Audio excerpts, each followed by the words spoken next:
네, 안녕하세요. 저는 대구 외국어고등학교 입학공고부장 서공주입니다. 네, 제가 오늘 말씀드릴 주제는 내 자녀에게 맞는 영어 가정학습 전략인데요. 제가 처음에 이 강의를 제안받았을 때는 제가 영어 교육 전문가가 아니라서 과연 제가 이걸 해도 될까 그런 생각을 잠시 했었습니다. 다시 생각을 해보니까 바로 저처럼 그냥 보통 사람이 이런 강의를 맡아서 어머님들께 보통 사람도 이렇게 영어 교육을 할 수 있다, 가정에서 이런 것들을 실천할 수 있다라는 말씀을 드리는 게 좋지 않을까라고 생각을 했었습니다. 그래서 오늘 저의 이야기를 옆집 엄마의 이야기처럼 그렇게 들어주시고요. 제가 별로 특별하지 않은 엄마가 별로 특별하지 않게 그렇지만 노력을 해서 아이의 영어 교육 그리고 학교 학생들의 영어 교육을 이렇게 해왔다라는 그런 저의 경험을 나누어 볼까 하거든요. 그래서 먼저 저를 소개를 하면 저는 지금까지 20년간 영어를 가르쳐온 젊지 않은 영어 교사입니다. 그래서 1993년에 발령을 받아서 20년간 중학교에서 10년, 고등학교에서 10년 영어를 가르쳤고요. 그동안에 제가 교사로서 참 행복했었던 것은 영어를 매우 좋아하고 영어에 재능이 뛰어났던 학생들을 많이 가르쳐 왔었는데 그중에 몇 명은 지금 현재 영어 교사가 된 제자들도 있고요. 그리고 엄마로서의 저의 경험을 말씀드리면 이제 고등학교 2학년인 결코 어리지 않은 딸이 있습니다. 제가 저희 고등학교 2학년인 저의 딸은 결코 저희 학생들과는 다르게 재능이 뛰어나지도 않고 열정이 많지도 않고 다만 고집이 세고 그리고 다행스럽게도 이제는 영어를 좋아하게 된 그런 딸아이가 하나 있거든요. 그러면 이 두 가지 경험으로 제가 오늘 어머니들한테 드릴 말씀은 특별한 것은 아니지만 먼저 제가 영어 교사로서 처음 시작할 때 그리고 엄마로서 두려움이 있었습니다. 저희 영어 교사로서의 두려움은 영어 교사의 생명이 짧다 이런 이야기를 많이 들었었기 때문에 신규 발령난 저를 학생들이 많이 좋아하는 것 같아 보였지만 과연 학생들을 오랫동안 나를 좋아하도록 하기 위해서는 무엇이 중요할까 그런 두려움이 있었었고요. 딸을 놓았을 때도 이건 정말 교사로서의 두려움보다 더 컸었던 건데 엄마가 영어 선생님인데 영어를 왜 그렇게 못하니 그런 비난을 받을까봐 초등학교 시절 굉장히 제가 마음고생을 많이 했었던 것 같고요. 이제는 딸아이가 정상적인 궤도에 올라서 영어를 매우 좋아하는 것 같아서 잘한다기보다는 좋아하는 것 같아서 한시름 놓았다는 그런 생각이 들어서 오늘은 조금 더 자신을 가질 수 있었습니다. 그럼 저의 학교에서와 그리고 가정에서의 그런 경험은 교사로서, 엄마로서 그리고 이 두 가지 경험이 제가 대학교와 대학원에서 배웠던 교육학 이론에서 제가 좋다고 생각했던 것을 가정과 학교에서 실천하면서 알게 된 그런 결론이 바로 영어 학습과 습득에 있어서 가정의 역할이 굉장히 중요하다는 것이었습니다. 그래서 오늘 이 가정의 역할이 어떻게 중요한 건가, 습득과 학습은 무엇인가에 대해서 먼저 말씀을 드리면요. 스티븐 크래션이라는 이 교육학자는 저희 영어 교육학계에선 굉장히 좀 유명한 분이신데요. 여러 가지 중요한 이야기를 많이 하셨어요. 그 중에서 제가 오늘 보여드릴 것은 습득과 학습의 차이에 대해서 한번 살펴보시면 그래서 이게 습득과 학습이 똑같지 않은데 때때로 학생들과 어머님들과 상담을 하게 되면 습득에도 욕심이 있으시면서 학습에도 욕심이 있으시기 때문에 그래서 이중으로 고생을 하시는 경우가 있으신 것 같았어요. 그래서 습득의 경우가 바로 미국을 유학을 갔다 오거나 그럴 때 해결이 되는 문제겠죠. 학습은 미국에 유학을 갔다 와도 해결이 되지 않잖아요. 이제 어머니들도 많이 보시지만 쟤는 유학 갔다 왔다는데 영어가 100점이 아니야 이런 학생들 주위에 많지 않던가요? 그래서 바로 이런 차이들 때문에 그런 일이 생길 수 있는데 습득은 무의식적이고 그리고 굉장히 자연적인 환경에서 일어나는 거기 때문에 영어를 자유롭게 의사소통할 수 있지만 그것이 반드시 영어 성적으로 이어지지는 않습니다. 근데 영어 학습이라는 것은 이건 주로 학교에서 형식적으로 이루어지기 때문에 누군가에게 배우거나 책을 통해서 배우게 되는 거지만 영어를 배운다고 해서 꼭 영어를 습득하게 되지는 않거든요. 근데 우리가 종종 이 두 가지 사실을 혼동하기 때문에 어떨 때 이쪽 옆집 아이 이야기를 들으면 영어를 정말 네이티브처럼 한대잖아. 그러면 걔가 부럽고 하지만 또 다른 옆집 아이가 걔는 영어를 100점 맞았대. 그럼 또 걔가 막 부러우시죠. 두 가지를 부러워하셔서는 안 되고 어머니가 한 가지 마음을 분명하게 정하실 필요가 있을 것 같아요. 저는 습득을 원했었던 것 같아요. 어릴 때부터 제 딸아이에게 바일링걸로 컸으면 좋겠다 그런 욕심이 좀 있었기 때문에 영어를 좀 더 자연스럽게 한국에서 습득할 수 있는 그런 환경은 어떤 것일까 제가 궁금해했었고 노력도 해보았었거든요. 그리고 지금 현재는 제가 가지고 있는 저의 경험에서 나온 그런 이론들 결론을 먼저 말씀드리면 제가 생각하는 부모로서 해야 될 3가지 정도의 일은 첫 번째 내 자녀에게 강한 신뢰를 가지고 있어야 되지 않을까라는 것과 두 번째로 부모로서 참 힘든 일이지만 간섭은 최소화해야 하지 않을까라는 거. 그리고 세 번째로 만약 가능하다면 이 영어 학습과 습득에 필요한 환경을 조성해 주는 것이 중요하지 않을까 그런 생각이 들었습니다. 그래서 아마도 저희가 학교에서 학습을 하고 그리고 집에서 언어를 습득한다라면 이 두 가지의 일이 동시에 이루어질 수 있다라면 학생에게 최대의 효과를 거두게 할 수 있지 않을까 그런 생각이 들거든요. 그렇다면 어머니들의 역할은 어떤 것일까 한번 생각을 해보시면은요. 어머니들은 바로 이런 분이세요. 부모님의 습관과 부모님의 정보와 올바른 정보와 그리고 부모님께서 가지고 계시는 신념 체계가 내 아이의 영어 학습을 더 좋은 방향으로 끌고 가실 수도 있고 혹은 덜 좋은 방향으로 끌고 가실 수도 있을 것 같아요. 그래서 저는 성공 서적을 잘 읽지는 않지만 대체적으로 최근에 영어를 잘하기 위해선 드라마를 많이 보여주고 영화를 많이 보여주고 이런 이야기도 많이 들으셨을 거라고 생각을 하는데 그러면 오늘 제가 초점 맞추고 싶은 것은 바로 가정에서의 영어 학습이기 때문에 우리의 가정을, 나의 집을 어떻게 내 아이의 영어 학습을 도와주기 위해서 물리적인 환경과 지적인 환경과 그리고 심리적인 환경을 제공할 것인가. 만약에 이게 내가 노력할 수 있는 것이면 나는 얼마만큼 하고 있으며 얼마나 조금만 더 하면 될 것인가 한번 같이 고민해 볼 수 있는 그런 시간이었으면 좋겠어요. 그래서 먼저 물리적 환경에 대해서 한번 살펴보시면은요. 그래서 물리적 환경이라고 하는 것은 어떤 환경을 제공해야지 내 아이가 영어를 잘할 것인가. 그래서 저도 제 아이를 키우는 동안에 학원을 보내봤었습니다. 학원은 보내보고 인터넷 강의는 영어는 적어도 시켜본 적은 없었던 것 같고요. 다른 것도 인터넷 강의에 돈을 내본 적이 없었기 때문에 아마 안 했던 것 같아요. 그래서 부모님께서 학원을 보낼 것인가 인터넷 강의를 듣게 할 것인가 이런 고민도 하실 것 같고요. 혹은 영화나 드라마에 DVD를 사주어야 할 것인가 책을 사주어야 할 것인가 이런 것을 고민하실 것 같기도 해요.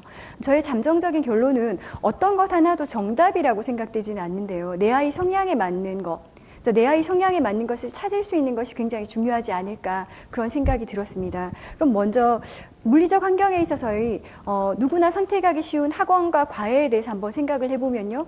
장점과 단점이 있을 것 같아요. 제가 학원을 보낼 때 제가 기대했던 것은 아마 이런 것들이었던 것 같은데 선생님의 도움을 받을 수 있을 것 같아. 그리고 따로 내가 공부하라 그러지 않아도 예습과 복습을 잘하게 될 것 같다. 이런 부분이었었거든요. 근데 나쁜 점도 있었긴 해요. 어머니들이 생각하실 때 학원의 나쁜 점은 어떤 거가 있으세요? 네, 주입식이고 또 경제적인 면에는 어떠세요? 비싸고 그렇죠? 그래서 아이가 막 즐거워하는 것 같지 않기도 하고 뭐 그런 등등의 이유가 있었는데 저는 대체적으로 학원 교육도 괜찮다라고 생각을 하지만 이 부분은 한번 생각해 볼 필요가 있지 않을까. 제가 상담을 해드렸던 많은 부모님들께서 이렇게 좋은 학원 교육을 충분히 많이 시켜주셨으면서도 단 한마디에 이 학원 교육이 다 물거품이 될 수 있게 하는 그런 경우가 굉장히 있었어요. 제가 대구 외고에 있기 전에는 대구 여고에 있었고 대구 여고에 있기 전에는 대구 과고에 있었습니다. 그전에는 두 군데 중학교에 있었었는데요. 제가 대구 여고에서 만났던 학생들은 영어 실력이 굉장히 좋았거든요. 대구 여고는 대체적으로 영어를 굉장히 잘한다라고 소문이 난 곳이었었는데 그래서 그 학생들이 어떻게 영어를 공부해 왔는지 저도 많이 궁금했었어요. 저희 아이가 아직 중학생일 때였기 때문에 혹시 좋은 케이스가 있으면 저도 한번 해보겠다라고 그 학생들한테 물어도 보았는데 초등학교 때까지 무슨 좋은 학원에 다니면서 공부를 했었어요. 근데 요즘의 문제는 뭐야? 그러니까 제가 다녔던 학원에서는 문법 정리랑 이런 것을 해주지 않아서 제가 지금 수능 영어를 하니까 하나도 모르겠어요 라고 이야기를 하길래 제가 네가 다시 한번 생각해 보는 게 어떨까. 네가 어릴 때 네가 받아들였던 거는 아마 틀림없이 너 안에 그대로 존재할 텐데 영어 공부가 그렇게 빠져나가거나 없어지거나 절대로 그런 게 아니야. 이게 영어를 한 번 공부할 때는 눈에 한 번 스크래치를 내는 거고 두 번 공부하면 두 번 스크래치를 내는 건데 그때 공부했던 걸 지금 다시 공부하면 다 다시 돌아올 텐데 왜 나빴다고 생각하니? 그러니까 영어 문법 문제를 보면 그걸 모르겠다는 거예요. 그래서 제가 미국에 갔다 온 애도 그걸 모르기 때문에 그냥 느낌이 들면 느낌으로 이렇게 풀면 되는 거지 모든 걸 꼭 알아야 되는 건 아니야. 그냥 네가 스타일의 차이로 저 아이는 문법을 좋아하니까 잘하는 거고는 문법을 잘 못한 그렇게 좋아하지 않으니까 문법을 덜 잘할 뿐이지만 맞출 수는 있잖아. 이렇게 격려를 하고 그런 상담 끝에 영어를 더 잘하게 된 학생도 있었고 여전히 부정적인 학생도 있었습니다. 그래서 제가 부모님의 역할이 굉장히 중요하구나라는 생각이 들었던 것은 부모님께서 혹시 학원을 다니다가 불안해지시는 순간에도 결코 아이에게 그 불안함을 내보이지 않는 것이 중요하지 않을까. 그래서 부모님의 한마디가 이 학원 교육을 다 무효화시킬 수 있는 것은 바꿀 때 바꾸시더라도 다니고 있는 동안은 그 학원이 참 좋은 것 같아. 오늘 무엇을 했어. 이런 게 되게 중요한 거고요. 덜 좋은 것은 오늘 무엇을 배웠어. 몇 점을 맞았어. 이런 건 그렇게 좋지 않아 보였던 것 같아요. 그래서 학원과 가해가 좋을 수도 있다. 그런데 한 번 더 생각해 볼 부분이 있다라고 말씀을 드리고 싶고요. 한편 인터넷 강의에 대해서는 제가 생각할 때 이런 좋은 점들을 찾아보았어요. 경제적으로 싸지 않을까요? 무료 강의도 있고 그리고 대체적으로 비싼 강의가 한 7만 원 정도까지 할까요? 대체적으로 그보다 아래에 있겠죠. 그리고 부모님이 모니터링도 하실 수 있으시잖아요. 집에서 하는 걸 내가 보고 있으니까 적어도 학원에 가서 잤다 이렇게 생각하지 않고 인터넷 강의를 듣다가 자면 내 앞에서 자는구나 이렇게 보실 수 있으니까.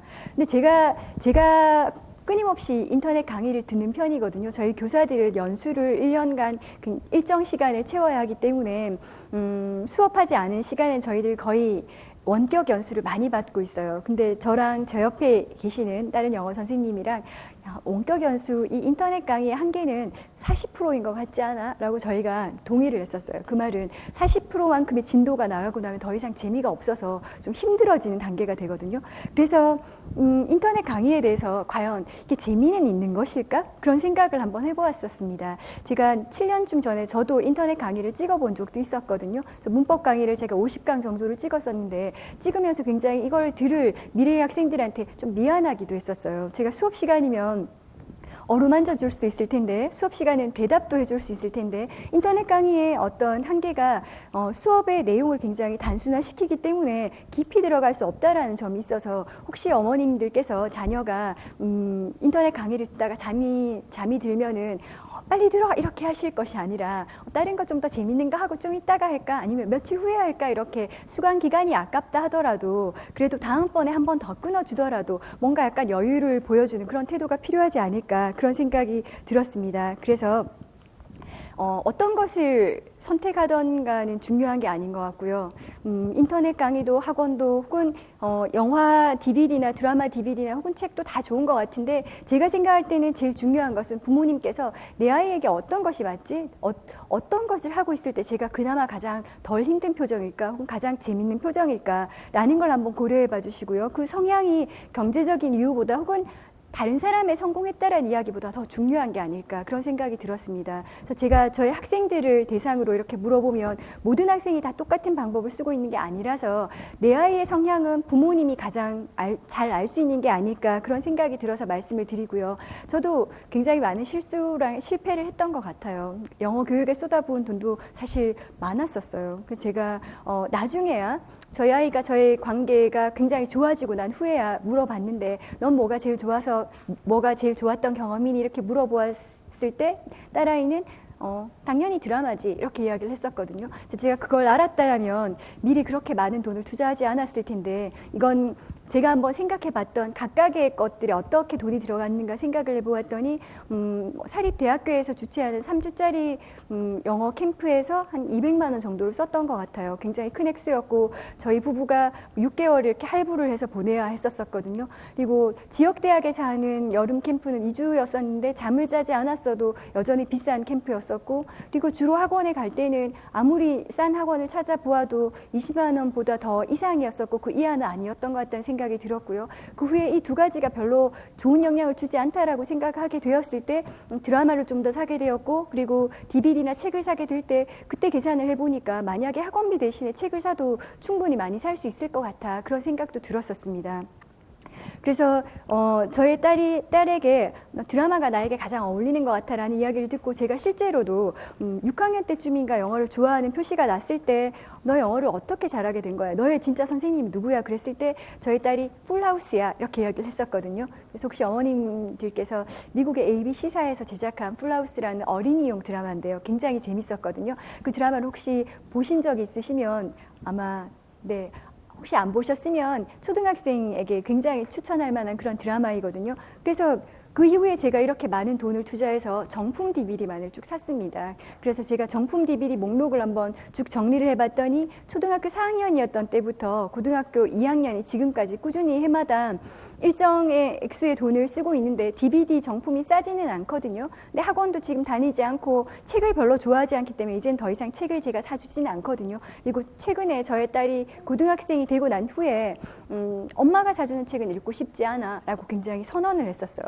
그래? 그랬더니 내가 산 책만 내가 읽게 되는 그런 의무감이 있어. 엄마가 산 책은 왠지 엄마 거 같잖아 라고 이야기를 하길래 제가 거기서 큰 깨달음을 얻었었습니다. 아, 정말 자기 것이 아닌 거는 아무런 강요를 할 수 없는구나 이런 생각이 들었고, 지금 이런 목록을 보시면 이렇게 쭉 발달해 오는 과정에서 제가 주 안점을 두었던 거는 그 나이대에 비슷한 주인공이 들어있는 것을 사주려고 노력을 했었거든요. 그래서 초등학교 때 플라우스는 그 안에 유치원생, 초등학생이 들어있었기 때문에 제가 샀던 거고요. 그리고 제가 영화를 쭉 보여주다가 노래를 정말 좋아한다라는 걸 알고, 제가 영어 교사로서 팝송보다 더 좋은 영어 도구가 없다라는 걸 알고 있었기 때문에 뮤직 종류를 많이 구입을 해서 주었어요. 그 중에서 사운드 오브 뮤직을 좋아하는 걸 보고 제가 깜짝 놀라서 줄리 앤드루스가 나오는 메리 포핀스를 사주었는데, 역시 거의 뭐 완독을 할 만큼, 거의 노래를 외울 만큼 좋아하더니 그 다음에 굉장히 변화가 빠르게 일어났던 것 같아요. 그래서 제가 다시 그 시절로 돌아가서 엄마라면은 학원보다는, 캠프보다는 DVD를 잔뜩 사는 것도 괜찮겠다 그런 생각이 들고요. DVD에 대한 저의 신념은,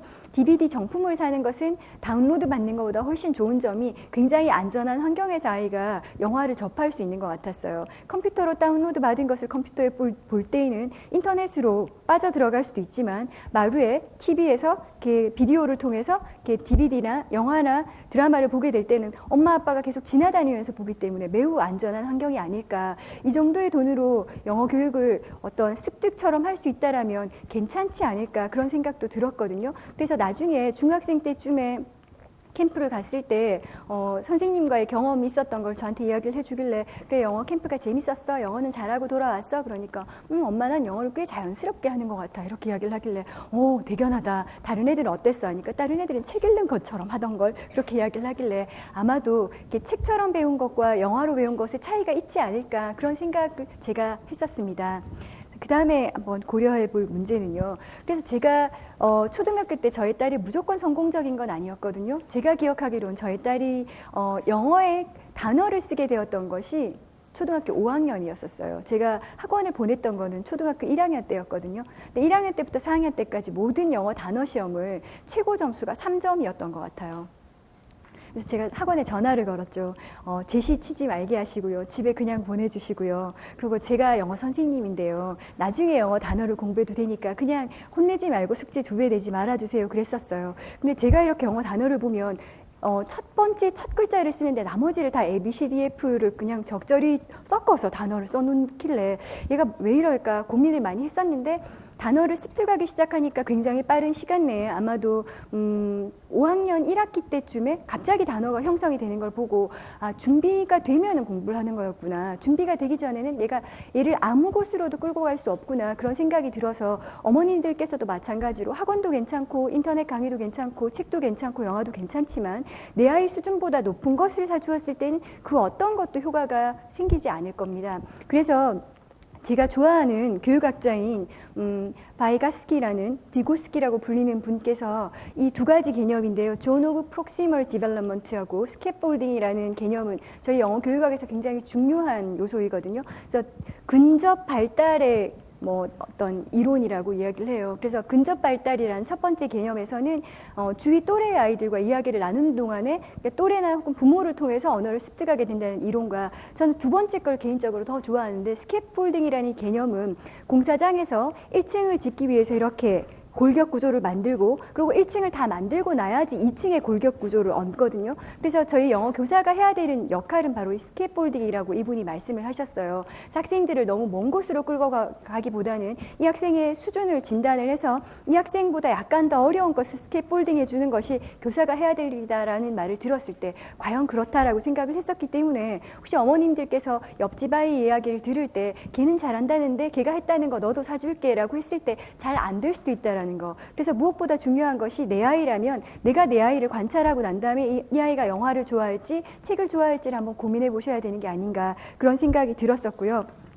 그래서 물리적 환경의 마지막 이야기를 드리면요. 그래서 물리적 환경이라는 것을 볼 때 어떤 아이 책상엔 이렇게 빼곡히 EBS 교재만 꼽혀 있을 수도 있어요.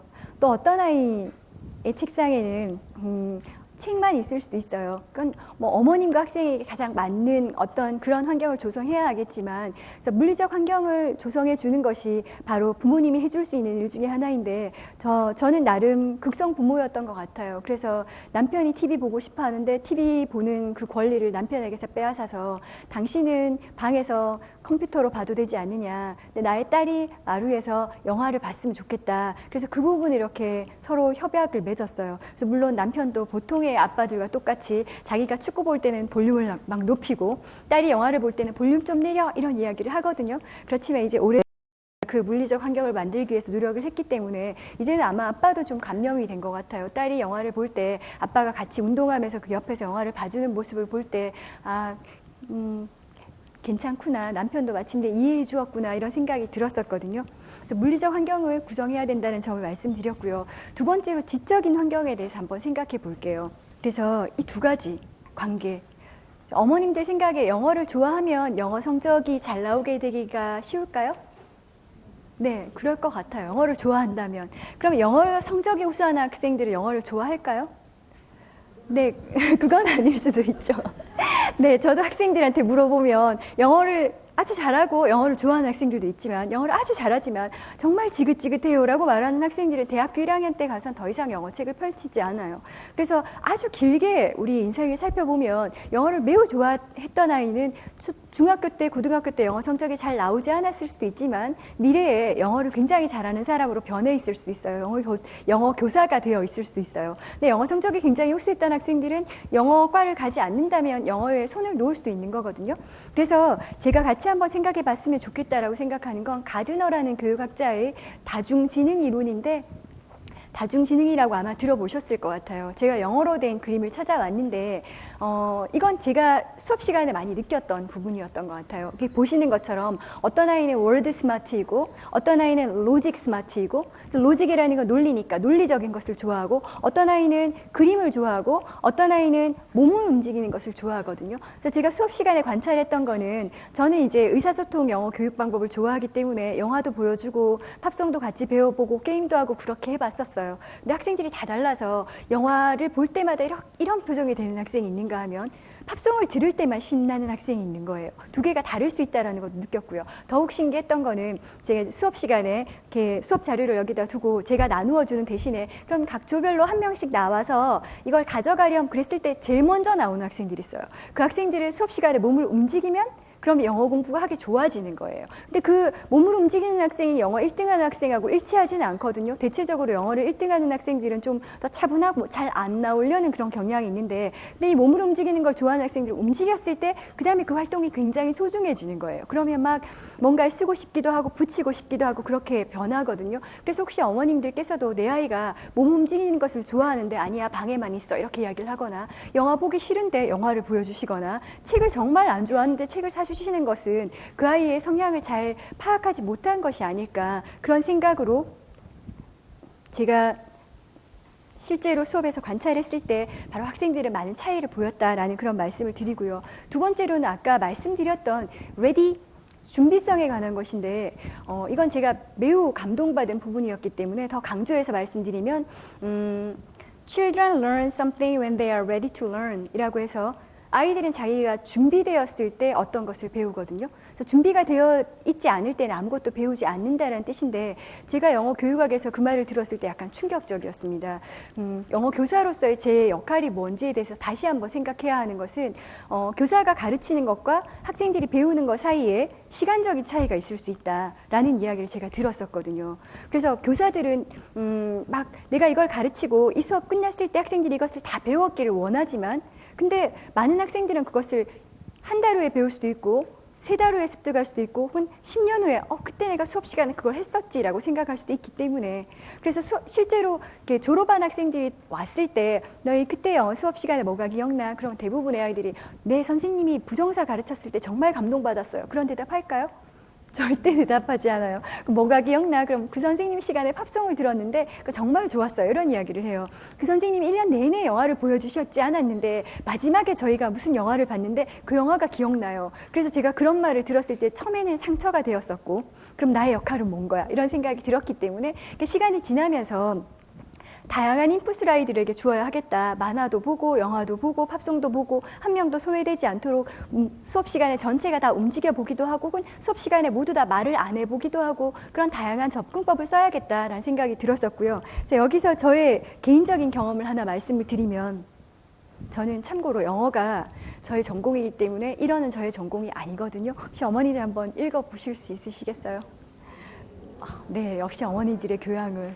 네, 제가 이거를 배우는데 요로시쿠 오네가이 시마스는 무슨 뜻이에요? 네, 잘 부탁드립니다. 처음 만났을 때 잘 부탁드리는 표현인데 제가 이 표현을 배우는데 한 달 반이 걸렸습니다. 최근의 일이고요. 제가 3월 달에 일본어를 공부하겠다고 생각을 했었거든요. 그랬는데 일본어를 처음 배웠을 때 이 좌절감은 어디서 끊어야 할지가 전혀 보이지 않았어요. 이제는 3달이 지났기 때문에 제가 요로시쿠 따로 떼고 오네가이 시마스도 따로 뗀다라는 걸 알지만 발음도 나쁘고 글자도 잘 못 외우긴 하는데 제가 이걸 한 달 동안 고민을 하면서 영어를 잘 못하는 학생들에 대해서 굉장히 공감을 할 수 있었어요. 이게 언어를 잘 못한다라는 것은 마치 구름 속에 있는 것 같아서 모든 단어가 그냥 지나가는 것 같았거든요. 그래서 제가 저희 딸에게 물었었어요. 저희 딸은 저보다 일본어를 훨씬 더 잘하기 때문에 물론 그 아이가 영어를 공부하고 난 다음에 일본 드라마를 제 모르는 사이에 3년 동안 엄청나게 많이 보았었고 제가 학교에서 학생들을 가르치는 동안에 원피스를 다 봤다 하더라고요.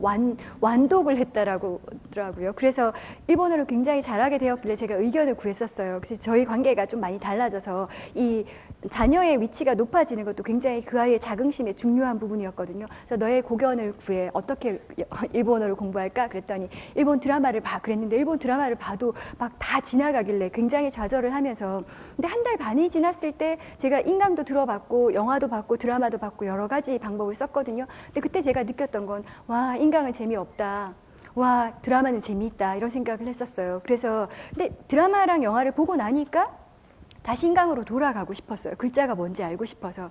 그래서 이게 공부라는 것은 바로 노출과 반복과 학습의 그런 연속이 아닐까 그런 생각이 들었거든요. 그래서 제일 처음에 노출이 되어야 하고 그리고 그게 끊임없이 반복이 되어야 하고 그러는 가운데 스스로가 공부할 마음이 생기면 그럼 그게 학습으로 이어질 것 같거든요. 그 가운데에 좀 더 중요한 요소들은 이제 처음에 노출될 때 이유가 분명한 학생들이 영어나 일본어를 굉장히 잘하게 되겠죠. 제가 만났던 영어를 뛰어나게 잘했던 학생들 중에 국내파 학생들은 다 저마다 굉장히 독특한 이유를 가지고 있었는데 이모가 미국에 있다던가 아니면 저의 딸의 경우에 첫 번째 영어 학습의 고리는 제가 아무것도 모를 때 무슨 영어 캠프에 경대 영어 캠프를 보냈었는데 거기서 미국 무대를 방문을 했었나 봐요. 근데 미국인 여자애 앞에서 아무 말도 못하고 쩔쩔매던 자기 자신 때문에 그때 결심했던 것이 내년 여름방학 때 여기 돌아오면 꼭 저 여자아이에게 말을 걸 거야. 물론 저의 딸도 여자아이지만 여자아이에게 말을 걸 거야. 그런 생각을 했었던 그런 동기가 있었던 거. 그게 굉장히 중요할 것 같고요. 그 다음에 중요한 것은 학습이 일어나고 난 다음에 누군가가 칭찬을 해주는 것은 굉장히 중요한 일일 것 같거든요. 그래서 제가 저희 학생들을 바라볼 때마다 성취감이 좀 부족하기 때문에 격려를 못 받기 때문에 학습을 중도에 그만두고 싶어하는 학생들을 보면서 부모님께서 해주실 수 있는 것은 바로 처음에 어떤 동기부여, 여행을 같이 가거나 뭔가 이렇게 미국과 관계된 것을 보게 하거나 일본과 관계된 어떤 것을 주고 그리고 자연스럽게 노출을 하고 반복 연습을 하고 학습을 하고 그리고 나중에 어떤 잘했을 때 잘했다라고 이야기를 들려주시는 것이 지적인 발달에 굉장히 중요하지 않을까 그런 생각이 들었습니다. 그래서 영화와 드라마가 중요한 이유는 바로 그런 인풋과 인터널라이제이션을 주기 때문인데 그러니까 노출을 시켜주고 내재화도 시켜주는 거죠. 그래서 영화는 재미가 있기 때문에 끊임없이 보게 되고 그리고 저도 제가 주위에 영어를 잘하게 하는 학생들과 그리고 저의 딸의 경우에 반복해서 보는 걸 봤었어요. 그게 어릴 때만 가능한 게 아닐까 그런 생각도 들었어요. 어른들은 줄거리를 알고 나면 흥미가 좀 떨어지기 때문에 그래서 영화를 2번 보거나 이렇게 하기 쉽지 않잖아요. 근데 정품 DVD를 사서 집에 DVD가 있으면 아이가 끊임없이 책처럼 그 DVD를 가지고 나와서 보니까 엄마의 영어 교육에도 굉장히 도움이 되었던 것 같아요. 그래서 저도 한국에서 태어나서 대구에서 중학교, 고등학교, 대학교를 다 다니고 그리고 영어를 잘 못하는 상태에서 영어 교사가 되었었는데 저희 아이와 함께 제 영어가 계속 끊임없이 성장을 했던 것 같거든요. 그 아이랑 같이 봤던 We Sing Together DVD라든가 그 다음에 브라우스라든가 사운드 오브 뮤직 이런 걸 그 아이가 보는 만큼 저도 노출되어 있었기 때문에 여기서 중요한 건 부모님께서 함께 봐주시는 게 굉장히 중요했던 부분인 것 같거든요. 어디 가시지 마시고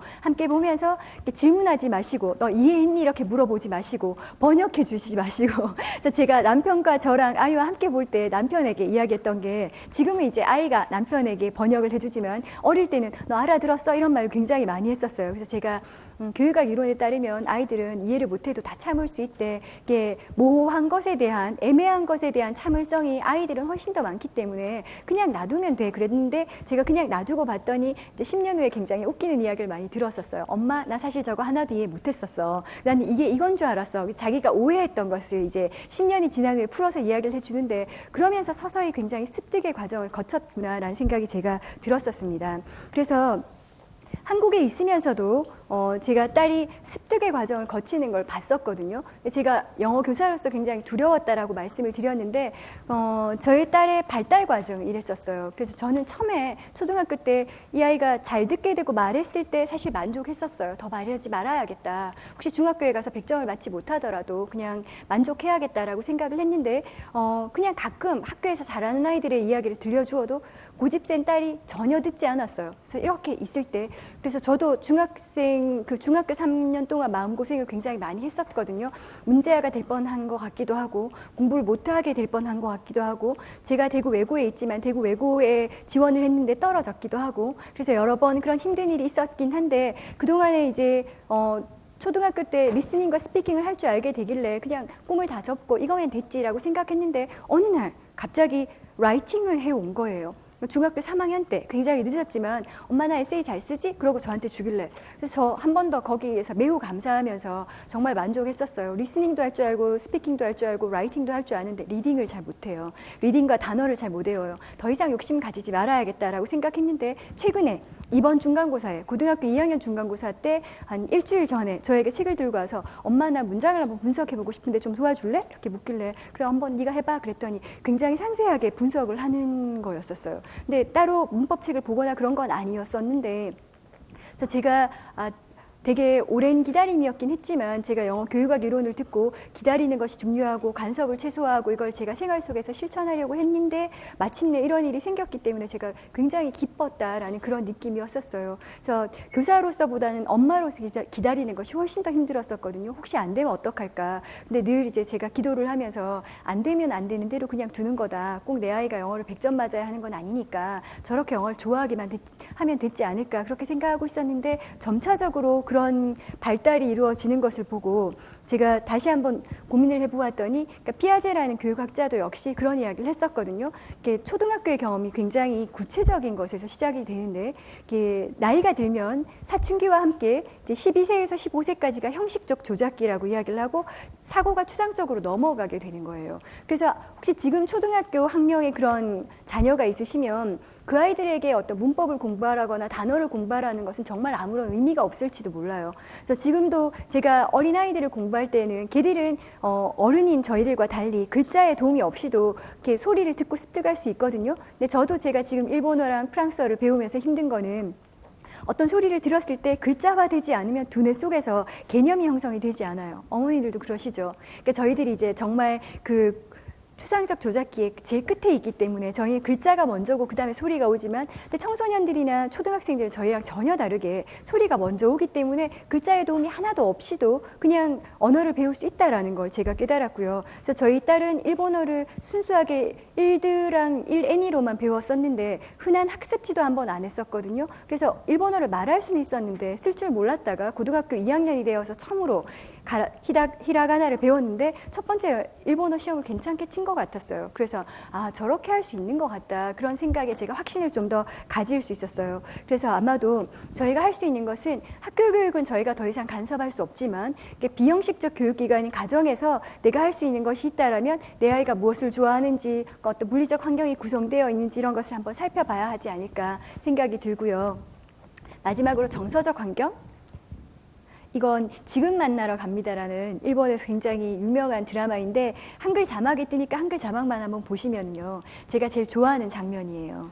그래서 아빠가 이제 자기 아들을 어젯밤에 꾸중을 했는데 그 다음날 내 아들이 잘못한 게 아니라고 생각을 하고 그리고 상대편 아이의 아버님을 찾아가서 네, 이 부분이 제일 중요해요. 信じてるんです。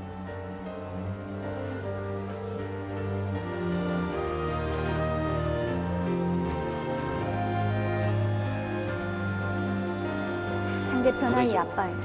話しても無駄だな。私なりに対処させてもらうよ。 좀 부자처럼 보이시죠? 우리 아빠는 돈이 없고 가난한 도서관 직원, 저분은 이제 되게 돈이 많은 분들.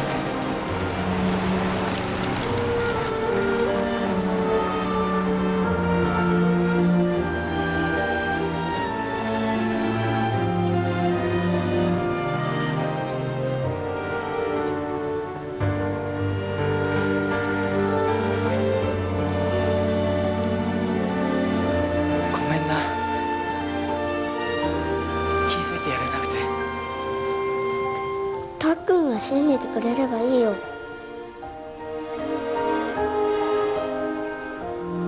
男と男の約束守ってくれたから僕大丈夫だよ。 네, 그래서 중요한 장면은 거의 다 보셨는데요. 이 꼬마 남자아이가 어항을 깨뜨렸다는 그런 의심을 받았는데 친구가 깨웠고, 친구 아빠가 저기 이제 좀 권력자이고, 이제 아빠는 어젯밤에 굉장히 바빠서 내 아이의 말을 못 들어줬는데, 그 다음날 아빠가 어젯밤에 내 말을 안 들어줬잖아. 그 말을 하는 걸 듣고, 도서관 일도 제쳐놓고, 이제 그 친구 아빠에게 가서 나는 내 아들을 믿는다. 이런 장면이 나왔었어요. 제가 저걸 보면서 느꼈던 건 굉장히 중요한 문제, 부모와 자녀 간의 신뢰의 관계 형성이 얼마나 중요한 것인가 그런 생각이 들어서 제가 오늘 준비해봤던 비디오 클립이었는데요. 그래서 제 생각에는 내 아이를 가장 잘 지지해 줄 수 있는 사람은 바로 부모님이 아닐까 그런 생각이 들거든요. 근데 가끔은 제가 상담을 해보면 부모님께서 자녀에 대한 신뢰가 약간 약해지셨을 때 학부모 상담을 많이 하게 되는 경우가 있었어요. 그래서 제가 다시 그 학생의 좋은 점을 이렇게 말씀드리면 매우 기뻐하시면서 아 그럼 괜찮은 거네요 하고 웃으시면서 집으로 가실 때 제가 기분이 굉장히 좋지만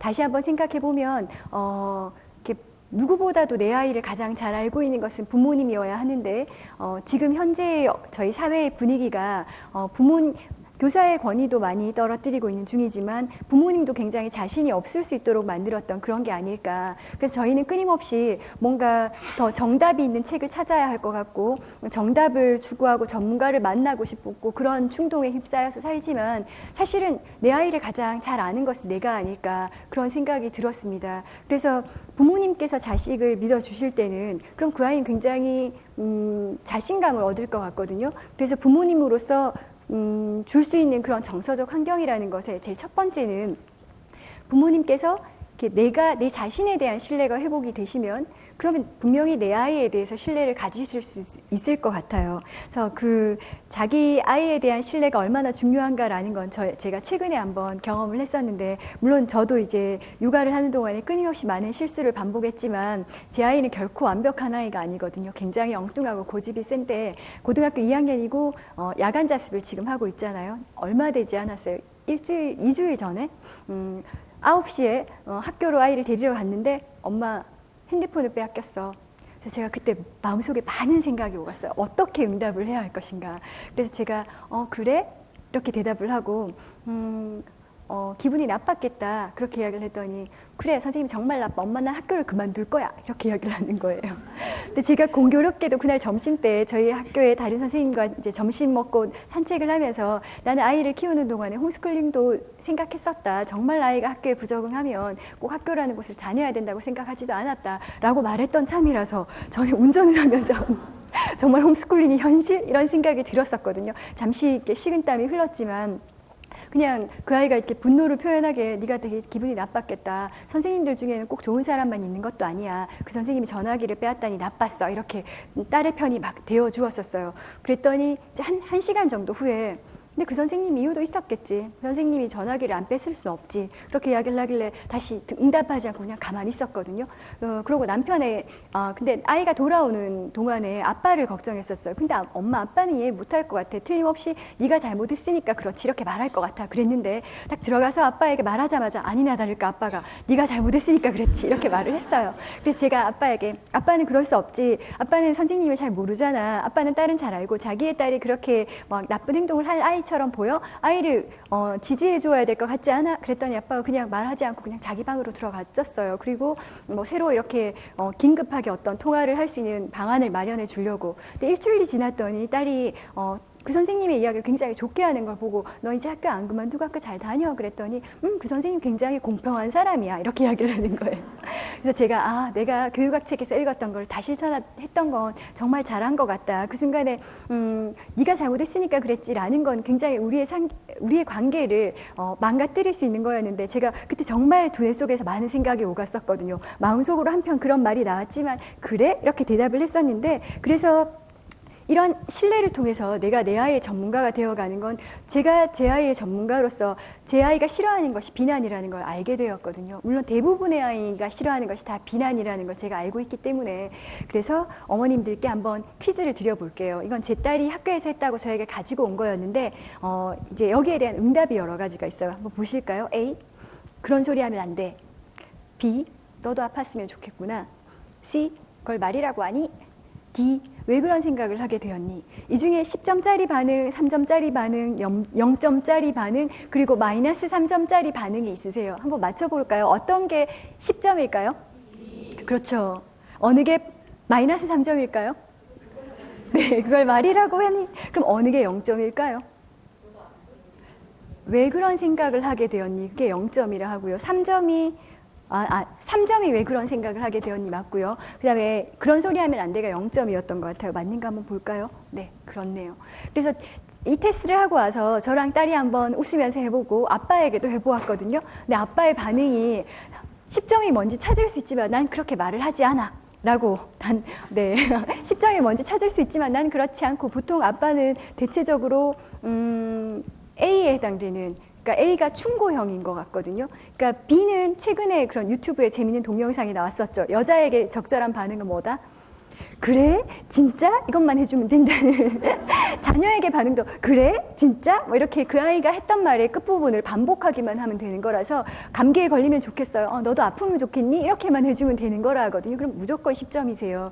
근데 이제 조금 이렇게 교육에 관심이 많은 부모님께서는 특히 선생님형의 분들이 D번을 많이 선택을 하세요. 그래서 제가 딸에게도 물어보았거든요. 그럼 D번 같은 반응이 좋아하니까 싫대요. 그러니까 왜라고 묻는 거 왠지 따지는 것 같아서 그럼 별로 좋지 않다라고 하길래 저도 문득 그런 멈칫하면서 혹시 나도 학생들에게 뭐가 좋았어? 왜 좋았어? 이걸 물어봤지 않았을까? 그런 거보다는 좋았구나, 싫었구나, 뭐 오늘 이거니까 좋겠구나, 뭐 힘들다 그러면 힘들구나 라고까지만 이야기를 해주면 되는 것을 굳이 이유를 물으면 해결해 줄 것도 아니면서 그래서 저희가 이런 대화의 방법에서도 좀 더 주의를 할 필요가 있지 않을까. 그래서 저도 중학교 3학년 동안 굉장히 고민을 많이 했던 부분이 제가 비폭력 대화라는 책도 사서 읽었었거든요. 그리고 거기에 나오는 연습 문제도 다 풀어보고 그리고 말투를 좀 고치고 그래서 마침내 저 정답을 말할 수 있기까지 굉장히 힘든 시간을 보냈던 것 같아요. 어떤 날은 그냥 가만히 집에 퇴근할 수는 없고 학교에 앉아서 그냥 딸아이를 생각하면서 이렇게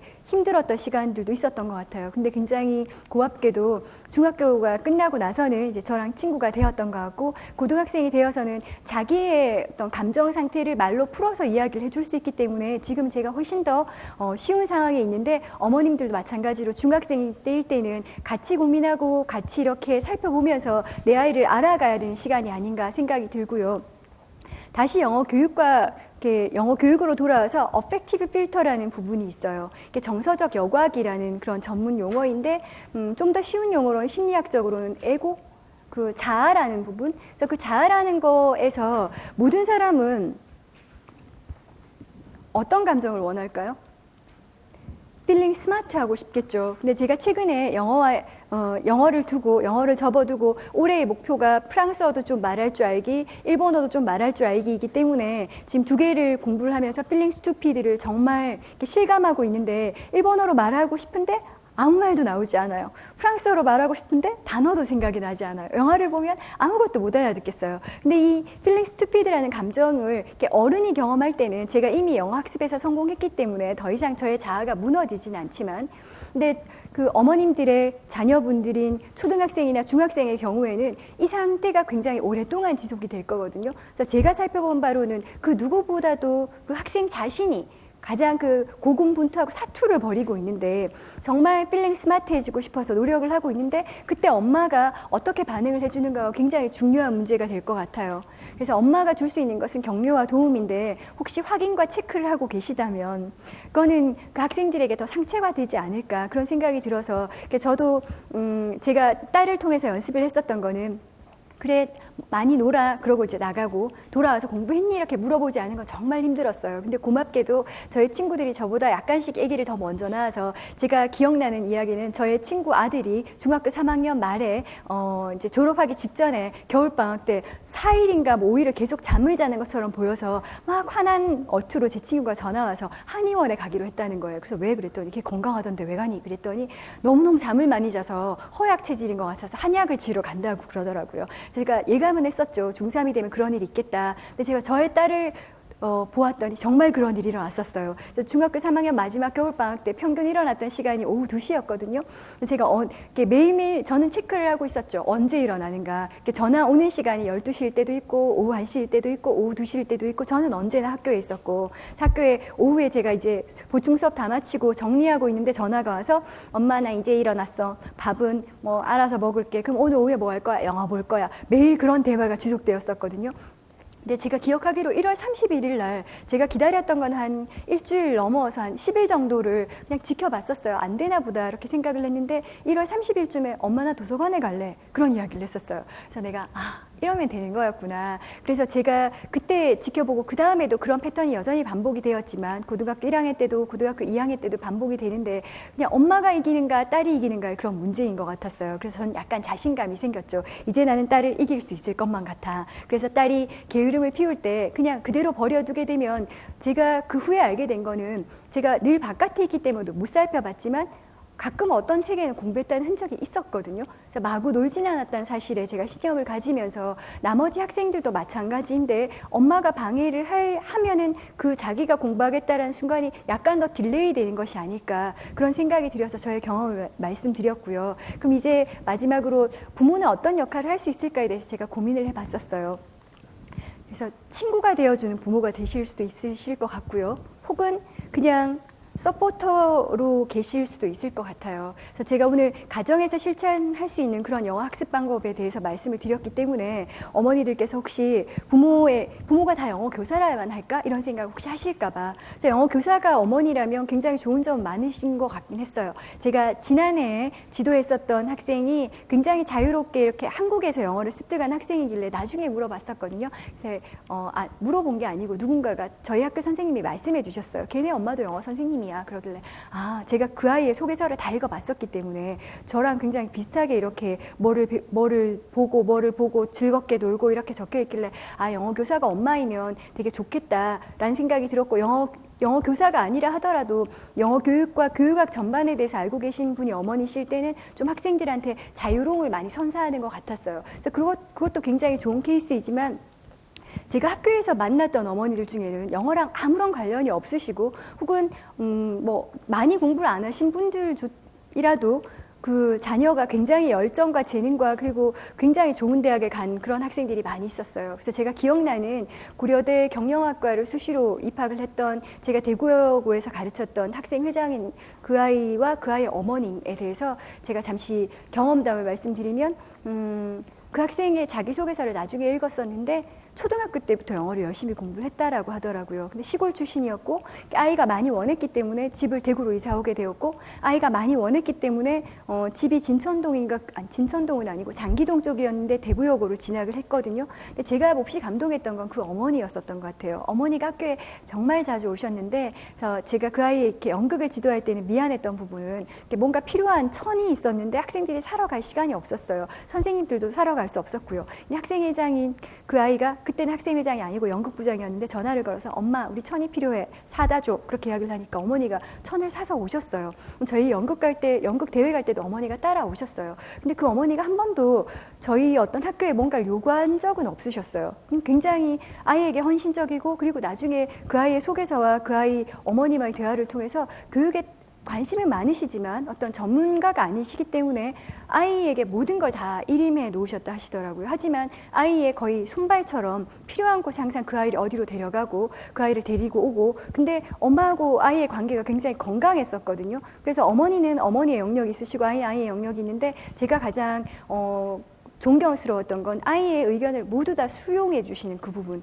그래서 그렇다고 해서 그 아이가 어떤 돈불 장군이라던가 그런 건 아니었거든요. 그래서 제가 서포터라고 말씀드린 것은 친구가 되어주실 수도 있지만 아무것도 모르셔도 그 아이에 대한 전적인 신뢰를 가지고 있으시면 마찬가지로 좋은 그런 역할을 해주실 수 있지 않을까. 그래서 제가 좋은 환경을 만들기 위해서 마지막으로 저의 조언들은 아마 이런 것들이 아닐까 생각이 듭니다. 적절한 영어 환경을 조성하기. 그래서 또 물리적 환경 속에 책이나 DVD나 혹은 영화나 뭐든지 그 아이에게 다양한 선택의 기회를 주는 것. 그 아이가 직접 책을 사도록 시간도 허용해 주는 것.